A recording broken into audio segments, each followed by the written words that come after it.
Study IQ IAS, अब तैयारी हुई अफोर्डेबल। नमस्कार दोस्तों फाइनली भारत का जो प्रोजेक्ट जोरावर है वो सफल हुआ है।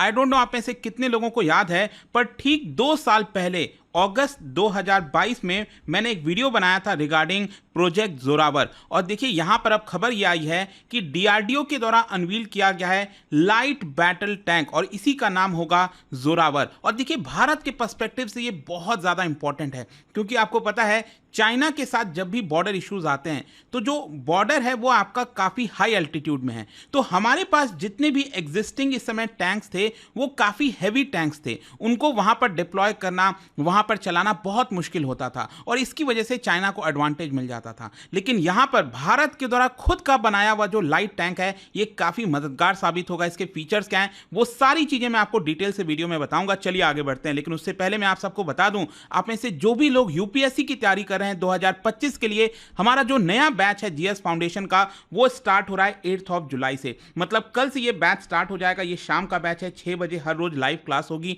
ज्वाइन करने के लिए हमारे वेबसाइट ऐप पर जाइए या फिर कमेंट सेक्शन में लिंक है और आपको यूज करना है ये कोड अंकित लाइव, ताकि आप मैक्सिमम जो डिस्काउंट है वो ले सकें। और इसके अलावा अगर आप MCQs अटेम्प्ट करना चाहते हैं तो मेरे इंस्टा पेज पर जाइए, वहां पर स्टोरीज में जितने भी MCQs हैं उसको भी आप अटेम्प्ट कर पाएंगे। तो चलिए शुरुआत करते हैं और सबसे पहले ये देखते हैं कि एग्जैक्टली हुआ क्या है। देखिए जैसा मैं आपको बता रहा था, DRDO defence research and development organisation, इनके द्वारा गुजरात के हजीरा में कल ही यहां पर जो लाइट बैटल टैंक जोरावर है उसको अनवील किया गया, उसको दिखाया गया, बताया गया कि हमने इसको यहां पर तैयार कर लिया है। और ध्यान रखिएगा जोरावर को बनाया गया है जॉइंटली बाय DRDO एंड L&T, लार्सन एंड टर्बो, ये आपको ध्यान में रखना है। और इसको देखने के लिए, इसको रिव्यू करने के लिए DRDO के जो चीफ हैं समीर V कामत, वो वहां पर मौजूद थे और उन्होंने इसको एक मोमेंटस डे बताया है भारत के लिए और कहा है कि इतने छोटे पीरियड में, मतलब 2-2.5 साल के अंदर तैयार करना आसान काम नहीं था।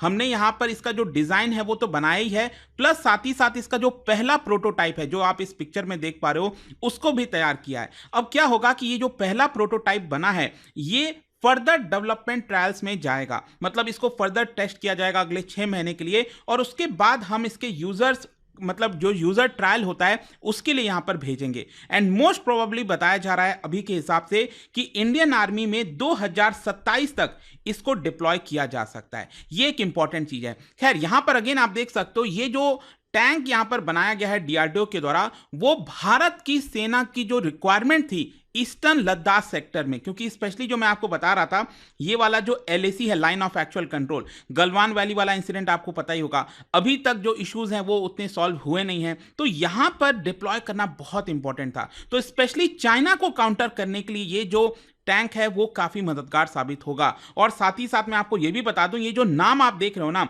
जोरावर, ये एक्चुअली 19th सेंचुरी के जो डोगरा जनरल जोरावर सिंह थे उन्हीं के नाम पर रखा गया है। उन्होंने एक मिलिट्री एक्सपेडिशन किया था लद्दाख और वेस्टर्न तिब्बत में, और इनफैक्ट मैं आपको बता दूं इनको कॉन्करर ऑफ लद्दाख भी कहा जाता है, उन्हीं के नाम पर यह रखा गया है। अगर हम इसके फीचर्स की बात करें तो देखिए सिंपल सी चीज है, ये लाइट वेट टैंक है, क्योंकि अभी प्रेजेंट में जो हमारे पास टैंक है ना T-72, T-90, इसका आधा वेट आपको जोरावर में देखने को मिलेगा। और इससे भी बड़ी खास बात है कि ये एम्फीबियस कैपेबिलिटी है, मतलब पानी के अंदर चलाना हो, मतलब जो शैलो वाटर होता है वहां पर जमीन पर तो चलेगा ही, और स्टीप क्लाइम, मतलब बहुत जो पहाड़ वगैरह होते हैं उस पर चढ़ाना हो, उन सब में ये काफी काम आ पाएगा। नदी को क्रॉस करना हो, इस तरह की कई चीजें ये कर सकता है। इनफैक्ट आप देख पाओगे यहां पर जो DRDO टैंक लैब डायरेक्टर है राजेश कुमार, उन्होंने इसके बारे में बताया कि जब भी हम टैंक्स की बात करते हैं उसके 3 प्रकार होते हैं, 3 कैटेगरीज होते हैं डिपेंडिंग ऑन देयर वेट, जैसे कि हैवी टैंक, मीडियम टैंक और लाइट टैंक।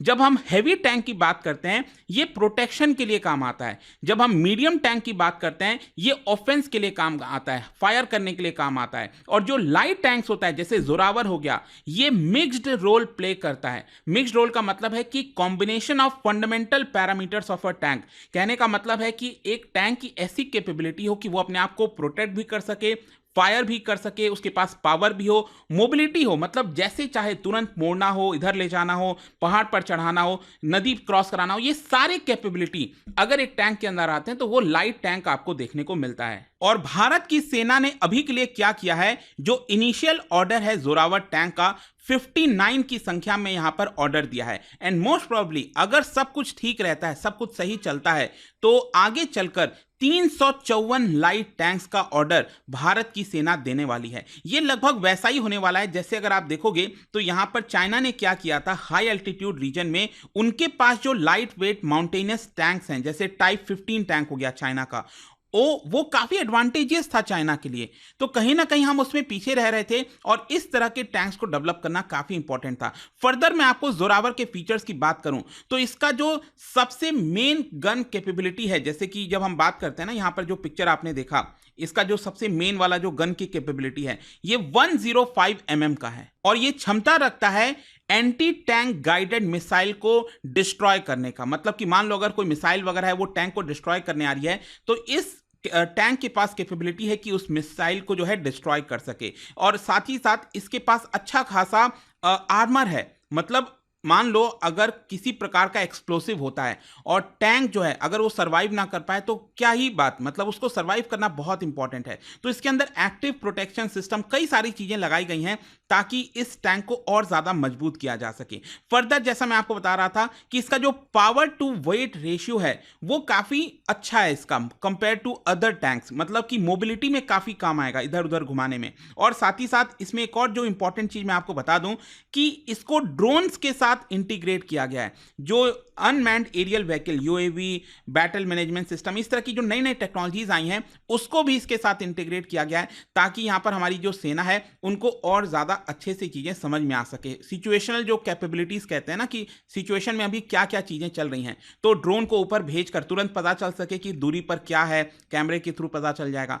तो ये सारी चीजें इसी के साथ इंटीग्रेट कर दी गई हैं। अब देखिए ये ओवरऑल इतना मायने क्यों रखता है मैं आपको बताता हूं। बेसिकली प्रोजेक्ट जोरावर का स्टार्ट करने का मेन मकसद क्या था? जाहिर सी बात है, ईस्टर्न लद्दाख में जो भी कुछ हुआ, जो गलवान वैली वाला इंसिडेंट हुआ, उससे हमने कहीं ना कहीं लेसन्स को सीखा।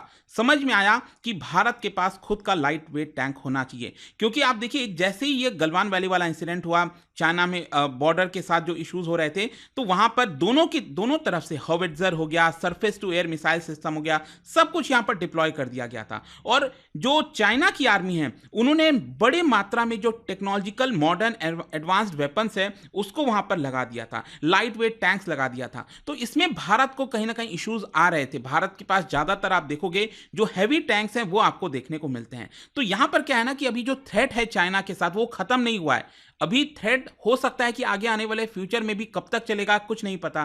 तो इसकी वजह से यहां पर जो लाइट वेट टैंक्स हैं वो भारत के लिए बहुत इंपॉर्टेंट होने वाले हैं। साथ ही साथ मैं आपको अभी बता दूं कि आर्मी के द्वारा करंटली 3 तरह के जो टैंक्स हैं वो ऑपरेट किए जाते हैं। एक तो है अर्जुन MK-1A।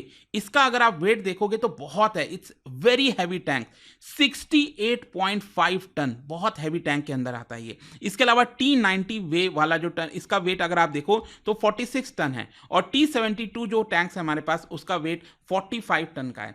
तो यहां पर ये जितने भी टैंक्स आप देख रहे हो ये बेसिकली भारत ने इसीलिए लिया था ताकि जो डेजर्ट वाला एरिया हो गया, प्लेन वाला एरियाज हो गया, वहां पर हम इसको डिप्लॉय करेंगे। हमने ये नहीं सोचा था कि इस टैंक को अल्टीमेटली हाई एल्टीट्यूड रीजन, जो लद्दाख वाले रीजन है, वहां पर भी डिप्लॉय करना पड़ेगा। तो इसकी वजह से अब हमने इन सारी चीजों को सीखा है। खैर मैं आपको बता दूं कि ऑप्शंस तो हमारे पास कई सारे थे। जैसे कि अगर हमें लाइट वेट टैंक लेना है तो हम रशिया का जो स्प्रट लाइट टैंक्स है वो भी ले सकते थे। लेकिन कहीं ना कहीं सरकार ने सोचा, स्पेशली जो रशिया यूक्रेन का वॉर हुआ और अगर हमें कोई इक्विपमेंट वगैरह रशिया से मंगाना हो तो उसमें इश्यूज आ रहे थे क्योंकि रशिया अपना सारा जो ताकत है वो यूक्रेन वॉर में डिप्लॉय कर रहा था। तो इसकी वजह से भारत सरकार ने कहीं ना कहीं इस चीज को रियलाइज किया कि अगर हमारे पास लाइट वेट टैंक होना चाहिए तो हम दूसरे देश के ऊपर डिपेंडेंट नहीं हो सकते। ये हमारे पास खुद का इंडिजिनियसली डेवलप्ड होना चाहिए। और इसी के लिए मोदी सरकार ने मार्च 2022 में इन प्रिंसिपल अप्रूव दे दिया था इसके डिजाइन एंड डेवलपमेंट को। और फाइनली अब जाकर ये जो जोरावर है वो कंप्लीट हो गया है। एंड आई एम श्योर कि कल से लगातार आप न्यूज में इसके बारे में देख रहेंगे और आपको अच्छे से अब समझ में आ गया होगा इस वीडियो के अंदर। जाने से पहले एक इंटरेस्टिंग क्वेश्चन, क्योंकि हम टैंक्स की बात कर रहे हैं, क्या बता सकते हो 1947-48 में भारत ने डिप्लॉय किया था light Stuart tanks at Zojila. Indo Pak war जो हुआ था 1947-48 का, उस समय हमने ये वाला टैंक डिप्लॉय किया था। क्या बता सकते हो ये जो स्टुअर्ट टैंक है ये कौन से देश से बिलोंग करता है? इसका राइट आंसर आप सबको पता है, मेरे इंस्टाग्राम पर तो मिलेगा ही। वहां पर अगर आप नहीं हो कोई बात नहीं, टेलीग्राम से ले सकते हैं इसका सही उत्तर। मैं कई सारे जो एमसीक्यूज हैं वो यहाँ पर स्टोरीज में डालता रहता हूँ। अगर आपको पीडीएफ चाहिए तो टेलीग्राम पर आइए, अलग अलग सोशल मीडिया पर आप जुड़ पाओगे। और जैसा मैंने आपको बताया, अगर आप यूपीएससी की तैयारी कर रहे हैं, कोई भी बैच चाहते हैं, you can simply use this code Ankit live to get maximum discount. And I hope की वीडियो आपको पसंद आया होगा। मिलता हूं आपसे next time. Till then thank you very much, see you soon. Study IQ IAS, अब तैयारी हुई अफोर्डेबल।